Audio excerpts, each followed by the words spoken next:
Just continue. कल हमने मानव भूगोल की भूगोल का अर्थ, मानव भूगोल का अर्थ एवं परिभाषा के बारे में कुछ बताया था। आज पुनः हम मानव भूगोल की परिभाषा आपको बता रहे हैं। कल हमने फ्रेडरिक रेटजेल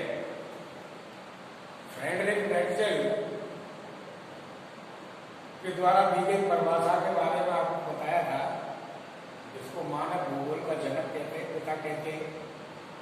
इनकी प्रसिद्ध पुस्तक एंथ्रोपोजोग्राफी की, जिसका हिंदी रूपांतरण मानव भूगोल है। फ्रेडरिक रेटजेल की एक शिष्या जो अमेरिकन भूगोलवेताओं के अंतर्गत आती है। ये तो जर्मनी के थे फ्रेडरिक रेटजेल, लेकिन वो अमेरिकन भूगोलविद थी। लेकिन चूंकि उन्होंने शिक्षा फ्रेडरिक रेटजेल से ली थी, इसलिए वो इनकी शिष्या के रूप में विख्यात हुई, जिसका नाम था ईसी सेन, कुमारी एलेन चर्चिल सेन। उन्होंने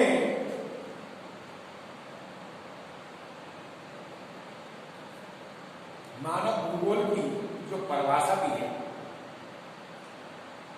उसमें उन्होंने कहा है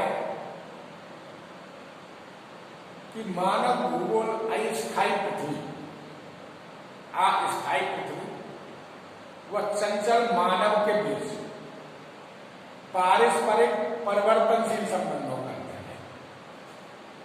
उन्हें मैं बता रहा हूं, मानव भूगोल चंचल मानव और अस्थिर पृथ्वी के पारस्परिक परिवर्तनशील संबंधों का अध्ययन है।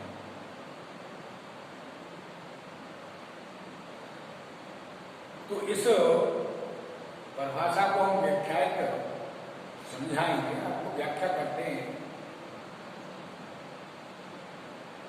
एक एक शब्द पर आप ध्यान देना।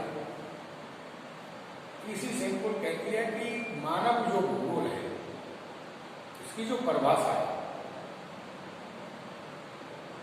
वो चंचल तो मानव है। मानव कैसा है? चंचल है। इस पृथ्वी पर मानव अपनी उत्पत्ति से लेकर के मृत्यु पर्यंत तक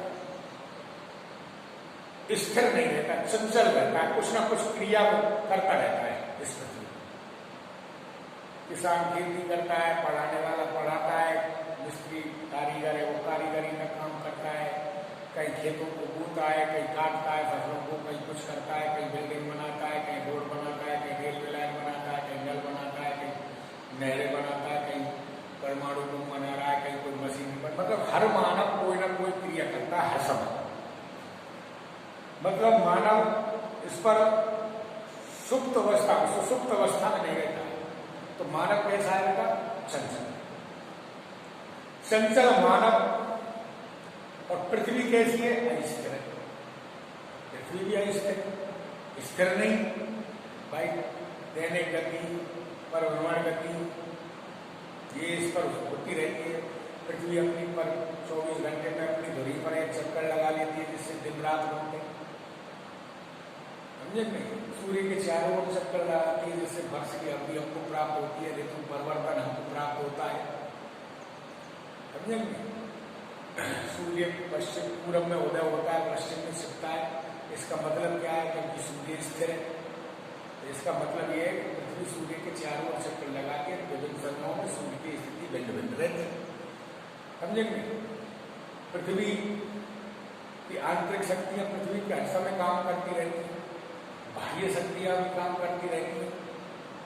तो पृथ्वी कैसी है? अस्थिर। तो अस्थिर पृथ्वी और चंचल मानव के बीच जो संबंध होते हैं, क्रिया प्रतिक्रियाएं जो होती है, उनके पारस्परिक जो परिवर्तनशील जो संबंध है, उन परिवर्तनशील संबंधों का जो अध्ययन किया जाता है, उसी को हम मानव भूगोल कहते हैं। ये है। तो परिवर्तनशील संबंध कैसे पृथ्वी और मानव के अस्थिर पृथ्वी और चंचल मानव के जो संबंध है वो कैसे परिवर्तनशील। परिवर्तनशील यूं है कि पहले मानव और पृथ्वी कह लो चाहे उसको प्राकृतिक पर्यावरण कह लो, प्राकृतिक पर्यावरण और मानव के जो पहले जो संबंध थे आज से सदियों पुराने, सदियों पूर्व जब मानव की उत्पत्ति इस पृथ्वी पर हुई तो मानव की एक ही आवश्यकता थी और वो थी भोजन। जनसंख्या में वो कम था, पृथ्वी पर भ्रमण करता रहता, प्रकृति उसको आराम से उसको भोजन की पूर्ति कर देती। फल फूल कंद फूल फल छाल साग सब्जी जमीन में यूं होती थी पृथ्वी पर, बनी वन थे, जंगल थे, उनमें से अपने आराम से अपने स्वेच्छा से अपने भोजन के लिए आवश्यक सामग्री जुटा लेता था। उस समय मानव प्रकृति का दास था, प्रकृति पर ही निर्भर था। अगर प्रकृति उसको भोजन दे देती तो वो मर जाता। भाई मानव और पृथ्वी के यानी प्राकृतिक वातावरण का मानव के जो संबंध थे तो भोजन तक ही सीमित थे। फिर दूसरी आवश्यकता ने जन्म लिया मानव की, ने वस्त्र, भोजन, दूसरी आवश्यकता हुई वस्त्र। वस्त्रों की भी आवश्यकता मानव से प्रकृति से प्राप्त हो जाती। पेड़ पौधों की छाल, पेड़ पत्ते, इनको शरीर से लिपेट लेता था। कुछ अहिंसक जो पशु थे, पालतू जो पशु थे जिसको मनुष्य आसानी से पालतू बना सकता, उनकी चमड़ी से उनके बालों से उन्हें अपने वस्त्र बनाए। तो चूंकि मनुष्य जनसंख्या में बहुत कम था पृथ्वी पर और जीव जंतु और प्रकृति बहुत अधिक थी, तो उस समय भी मनुष्य की सभी दूसरी आवश्यकता की पूर्ति आसानी से होती रही। जनसंख्या वृद्धि कम थी, मनुष्य जनसंख्या में कम था, प्रकृति से उसकी ये दोनों आवश्यकताओं में पूर्ति हो जाती थी। कुछ समय बाद तीसरी आवश्यकता ने जन्म लिया जिसको आवास कहते हैं। मनुष्य की तीन ही मूलभूत आवश्यकताएं, भोजन, वस्त्र और मकान या आवास। आवास मनुष्य संख्या में कम था, प्रकृति के पर्वतों की गुफाओं में, पेड़ों के नीचे, पेड़ों के ऊपर, कहीं भी आसानी से वो रह सकता था। उसने तो उस समय के जो मानव और अस्थिर पृथ्वी चंचल मानव के बीच जो पारस्परिक जो संबंध थे वो कैसे थे? दासतापूर्ण थे। कैसे थे? दासतापूर्ण थे। प्रकृति ही सर्वोपरि थी और मानव उसका दास था। प्रकृति उसको जो स्वयं दे देती थी उसको वो स्वयं स्वीकार कर लेता था और उससे अपनी आवश्यकता की पूर्ति कर लेता। लेकिन जैसे ही हेमोसेम्पसन मानव, हेमोसेम्पसन कहते हैं बुद्धिमान मानव, जैसे जैसे प्रकृति से मनुष्य ने कुछ सीखा, उसमें बुद्धि का पदार्पण हुआ, उसकी बुद्धि काम करने लगी, धीरे धीरे चलने लगी, तो उसने सबसे पहले जो आर्थिक क्रिया शुरू की वो थी पशुपालन। पशुपालन सबसे पहले मानव ने शुरू किया था। तो उसने अहिंसक पशुओं को पालतू बनाया और उनसे अपने भोजन, वस्त्र, मकान और आवागमन, ट्रांसपोर्ट, इन सारी चीजों की आवश्यकता की पूर्ति उन पशुओं से हो जाती थी। लेकिन कुछ समय बाद उसने देखा कि जंगली पशु, अपने पालतू पशुओं पर जंगली जानवर आक्रमण कर देते, दूसरे कबीलों के लोग उन पर आक्रमण कर देते हैं, दूसरे कबीलों। तो उसके मन में विचार आया कि हम संघ में रहें, एक साथ रहे। तो एक साथ जब वो समूह में रहने लगे तो परिवार व्यवस्था है, पारिवारिक जो जीवन था उसकी नींव डली। तो उसने स्थायी आवास बनाए रहने के लिए, पशुओं को सुरक्षित रखने के लिए हिंसक पशुओं से उन्हें बाड़े बनाए, परकोटे बनाए। तो अधिवासों की नींव, तो अधिवासों का निर्माण हुआ जिसमें ग्रामीण अधिवास भी आते हैं, नगरीय अधिवास भी आते हैं। धीरे धीरे विकास के चरम उत्कर्ष पर पहुंचे हैं। लेकिन सबसे पहले उसने वनों में झुग्गी झोपड़ी बाग काट काट करके, जंगली पेड़ों को काट काट करके बाड़े बनाए और पशुओं को, पालतू पशुओं को उसमें रखा। अब उसने देखा कि एक समय वर्षा नहीं होती है, जंगल की घासें सूख जाती है, तो पशुओं के लिए चारे के लिए जगह नहीं रहती, तो उसने अस्थायी रूप से स्थानांतरित कृषि करना सीखा। ये दूसरी अर्थव्यवस्था है मानव की। पहली व्यवस्था पशुपालन, दूसरी अर्थव्यवस्था है स्थानांतरित कृषि। और यहीं से भूमि का शोषण शुरू हो गया। मानव ने जैसे कृषि को शुरू किया, जंगलों का विनाश होने लग गया, भूमि का विदोहन होने लग गया, और धीरे धीरे मानव की जनसंख्या में वृद्धि होने लगी, और इसको लुटेरी अर्थव्यवस्था के नाम से उसने संबोधित किया विद्वानों ने, भूगोलवेताओं ने, कि यहीं से पृथ्वी का शोषण शुरू हुआ। और मानव और प्राकृतिक वातावरण के जो संबंध जो दास्तापूर्ण थे पहले, लेकिन चूंकि मानव उस समय जनसंख्या में कम था, तो उसकी सारी आवश्यकताओं की पूर्ति प्राकृतिक पर्यावरण से आसानी से हो जाती थी। तो ये जो संबंध थे मानव और प्राकृतिक वातावरण के, अस्थिर पृथ्वी और चंचल मानव के, वो मित्रवत थे। वो जो संबंध जो थे पहले तो वो दास्तापूर्ण थे, प्राकृतिक शक्ति सर्वोपरि थी, मानव उसके अधीन था। मानव को प्रकृति जो दे देती थी उससे अपनी आवश्यकता की पूर्ति कर लेता था। लेकिन जब उसने पशुपालन और कृषि क्रिया जब प्रारंभ की, तो उसके जो संबंध थे प्राकृतिक वातावरण के मानव के, वो मित्रवत हो गए, क्योंकि उसकी जनसंख्या वृद्धि निम्न रही। मानव तो जनसंख्या वृद्धि निम्न रही, तो प्रकृति से उसकी आवश्यकताओं की सारी पूर्ति बड़ी आसानी से हो जाती थी, पुनर्वारण हो जाता था। जितना वो मनुष्य प्रकृति का विनाश करता था, उतनी से उसका पुनर्वारण हो जाता, उसकी पूर्ति हो जाती थी। लेकिन चूंकि जब वो समूह में रहने लग गया, अधिवासों में रहने लग गया, स्त्री पुरुष जब एक साथ रहने लग गए, तो जनसंख्या में वृद्धि होने लगी प्रजनन के द्वारा। और जनसंख्या में वृद्धि होते होते वर्तमान में तो 8 अरब जनसंख्या है विश्व। अब इसके भरण पोषण के लिए और इसकी उच्च आवश्यकताओं के लिए कहां से दे पृथ्वी भाई?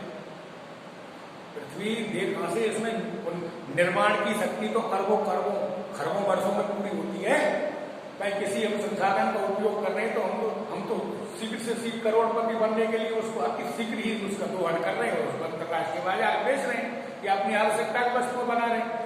लेकिन वो खनिज तो समाप्त हो गया, उसके बनने की अवधि तो करोड़ों अरबों वर्षों में पूरी होती है, वो तो हमने खत्म कर दिया। तो आगे आने वाली पीढ़ी अपना विकास किससे करे भाई? इसलिए वर्तमान में जो प्राकृतिक पर्यावरण और मानव के जो संबंध है ना, वो शत्रुतापूर्ण है। मानव को ऐसा नहीं करना चाहिए। तो कुमारी ईसी सेमकुल कहती है कि मानव भूगोल अस्थिर पृथ्वी और चंचल मानव के बीच पारस्परिक परिवर्तनशील संबंधों का अध्ययन है। मैं इस परिभाषा को तो समझा रहा हूं आपको। तो यह संबंध कैसे बेटा? परिवर्तनशील। प्राकृतिक वातावरण के और मानव के जो संबंध है वो परिवर्तनशील रहते हैं। पहले दास्तापूर्ण थे, फिर मित्रवत रहे, फिर लुटेरी अर्थव्यवस्था में शत्रुतापूर्ण हो गई। वर्तमान में पर्यावरणविद इसको पुनः संतुलित करने की स्थिति में भाई पर्यावरण प्रदूषण हो रहा है, कहीं ग्लोबल वार्मिंग हो रही है, कहीं अम्ल वर्षा हो रही है, कहीं ओजोन क्षय हो रहा है कि नहीं, कहीं कोरोना चल रहा है, नई महामारी आ गई है। इसकी देन क्या है? मनुष्य की देन है, प्रकृति की देन नहीं है भाई। मनुष्य अपने क्रियाओं से बाज तो आ नहीं रहा है, कुछ आवश्यकताएं उसकी होती जा रही है, और उच्च आवश्यकताओं से उसका मनोबल बढ़ रहा है, वो इस प्रकृति को का दोहन कर रहा है, प्रकृति का विनाश कर रहा है, वो खुद भोग रहा है, उसके परिणाम भी तो वही भोगेगा। इसलिए अब पुनः, हालांकि इसको संतुलित आने में काफी समय लगेगा, लेकिन ये संबंध पुनः आने हैं। जब तक नहीं आएंगे तो मानव और जीव जगत का विनाश ही होगा। तो मैं ये कह रहा हूं कि इसी सेमकुल ने, जो फ्रेडरिक रेडजेल की शिष्या थी, उसने मानव भूगोल की जो परिभाषा दी है वो थी चंचल मानव और अस्थिर पृथ्वी के परिवर्तनशील पारस्परिक परिवर्तनशील संबंधों का ही अध्ययन है। तो अब आपकी समझ में आ गई होगी ये परिभाषा जो इसी सेमकुल ने दी है। ठीक। दूसरे थे एक फ्रांसीसी विद्वान हुए थे, विडाल डी ला प्लास। विडाल डीला ब्लास ने मानव भूगोल की जो परिभाषा दी है वो दी है कि मानव भूगोल पृथ्वी और मनुष्य के बीच पारस्परिक संबंधों का एक नवीन विचार प्रदान करता है, नवीन विचार प्रदान करता है, जिसमें पृथ्वी को नियंत्रित करने वाले भौतिक नियम तथा इस पर रहने वाले मनुष्यों के पारस्परिक संबंधों का संश्लिष्ट ज्ञान समाविष्ट है। ये विडाल डीला ब्लास ने मानव भूगोल की परिभाषा दी है कि भाई मनुष्य जो है, इस परिभाषा से प्रतीत होता है कि ये मानवीय शक्तियों को अधिक प्रबल मानता था, प्राकृतिक शक्तियों को कम प्रबल मानता था। क्योंकि विज्ञान का जब तक आविष्कार हो गया, मानव और प्रकृति के जो संबंधों में उनमें थोड़ा चेंज आ गया, बदलाव आ गया, तो उसने उस समय ये फ्रांसीसी विद्वान थे विडाल डीला ब्लास, इनकी भी एक पुस्तक का नाम मानव भूगोल के सिद्धांत है। एक एजी हंटिंगटन भी हुए हैं, उन्होंने भी मानव भूगोल के सिद्धांत नामक पुस्तक लिखी है। दोनों विद्वानों की पुस्तक का एक ही नाम है, मानव भूगोल के सिद्धांत 1920, और एक है 1925। तो ये एक हंटिंगटन ने लिखी है, एक विडाल डीला ब्लास ने लिखी है। संभववाद के जनक थे, जो मानव भूगोल में जो विचारधाराएं हैं, उन विचारधाराओं में रेगजेन जो थे, इसी सिंपल जो थी, जो दो परिभाषाएं मैंने आपको दिए, वो तो निश्चयवादी विचारक थे। निश्चयवादी विचारक वो विचारक होते हैं जो प्रकृति को सर्वोपरि मानते हैं और मानव को उसका दास मानते हैं। संभववादी दूसरी विचारधारा थी, जिसका जन्म फ्रांस में हुआ था। ये विडाल डीला ब्लास संभववादी विचारधारा के जनक हैं, और इन्होंने ये मानते हैं कि मनुष्य संभावनाओं का स्वामी है, प्रकृति उसको संभावनाएं प्रदान करती है, लेकिन उन संभावनाओं का लाभ उठाने के लिए मनुष्य स्वतंत्र है। लेकिन जब मनुष्य स्वतंत्र जब होता है उन संभावनाओं का लाभ उठाने के लिए, तो वो एक सीमाबद्ध ही तरीके से उस काम को कर सकता है। उससे अगर ऊपर अगर हो जाएगा तो प्रकृति उसको दंड देगी। ये भूल गया, ये तो उसने कह दिया कि मानव संभावनाओं का स्वामी है, लेकिन संभावनाओं का स्वामी ये नहीं है कि मनुष्य प्रकृति का ही स्वामी बन जाए। भाई इसका मतलब ये थोड़ी है भाई हम तुमको स्वतंत्र छोड़ दें तो तुम जो कुछ भी मन में आए वो काम करो। भाई तुम समाज में रहते हो, तुम समाज के नियमों को तोड़ोगे तो समाज तुमको दंडित करेगा। भाई हम एक सामाजिक प्राणी है, हम अगर अपने मनोनुकूल अगर काम करें तो वो समाज को जरूरी है बुरा लगेगा, समाज को उस चीज का दंड देगा। ऐसे ही प्रकृति है, मनुष्य पूर्ण रूप से स्वतंत्र नहीं है इस प्रकृति में। मनुष्य पूर्ण रूप से इस प्रकृति में स्वतंत्र नहीं है, उसको नियमों के अधीन, प्रकृति के नियमों के अधीन ही कार्य करना चाहिए। अगर वो प्रकृति के नियमों को तोड़ेगा तो प्रकृति उसको दंड देगी, जैसे अब कोरोना महामारी दे रही है वर्तमान समय। अभी मैं समझ, तो ये विडाल डीला ब्लास एक संभावना संभववाद के जनक थे। ये कहते थे कि मनुष्य प्रकृति उसको संभावनाएं देती है, कहीं खनिज दे रही है, कहीं वन दे रही है, कहीं कृषि दे रही है, कहीं जल दे रही है, कहीं यूरेनियम परमाणु खनिज दे रही है, कहीं पेट्रोलियम दे रहा है, कहीं लोहा दे रहा है। तो ये सारी पृथ्वी को दे रही है उसको संभावना। कहीं नदियां दे रही है, कहीं नदियां बिल्कुल नहीं दे रही है, कहीं मरुस्थल है तो कहीं नदियां सरसब्ज है, कहीं वर्षा अधिक हो रही है, कहीं वर्षा बिल्कुल नहीं हो रही, कहीं सामान्य से अधिक है, कहीं सामान्य से कम है। तो ये सब प्रकृति तो दे रही है, लेकिन इसमें अगर फेरबदल मनुष्य करेगा, भाई नदियों को जोड़ दो, यहां तक संभव है। इंदिरा गांधी नहर जोड़ दी, बना दी, हरि के बैराज से निकाल दी, ये मानव का अथक प्रयास है। अब इसको वो इस पर और अधिक क्रियाएं करे, यहां तक तो संभव है। लेकिन अगर वो नदियों को ऐसे रोकेगा तो बाढ़ आ जाएगी, किसी क्षेत्र में विनाश होगा, किसी क्षेत्र में उत्पत्ति होगी। भाई वो पर्वतीय क्षेत्रों में उत्खनन करेगा तो वो प्रकृति उसको दंड देगी। जैसे हिमालय क्षेत्र में, हिमाचल प्रदेश में, जम्मू कश्मीर में हो रहा है, भूस्खलन हो जाता है, महामार्ग रुक जाते हैं, गांव के गांव ढह जाते हैं, बादल फट जाता है, कभी कुछ फट जाता है, ये इसी का परिणाम है। कहीं तहरी बांध बना दिया, कहीं कोई सा बांध बना दिया। ये मानव की प्रकृति में हस्तक्षेप है। पर प्रकृति में हस्तक्षेप उतना ही करना चाहिए जिसको प्रकृति सहन कर सके। अगर उससे ज्यादा हम जाएंगे तो वो प्रकृति हमको ही दंड देगी, ना कि किसी और को। भाई पृथ्वी के सबसे सजीव और सबसे बुद्धिमान प्राणी तो हम ही हैं, हम ही तो सबका उपयोग कर रहे हैं। जैविक जगत हो चाहे अजैविक कोई भी पदार्थ हो, जैविक अजैविक कोई भी पदार्थ हो, उसका प्रयोग तो हम कर रहे हैं अपने लिए, लेकिन उसको एक सीमा तक ही करना चाहिए। सीमा से बाहर जाएंगे तो हम ही दंडित होंगे। तो ये डीला ग्लास ने कहा है कि अधिक संश्लिष्ट ज्ञान समाविष्ट है। मानव और प्रकृति के जो संबंध है वो सहसंबंध है। इन संबंधों को अगर तोड़ोगे तो हमको दंड मिलेगा, इसलिए इसको कहते हैं समाविष्ट।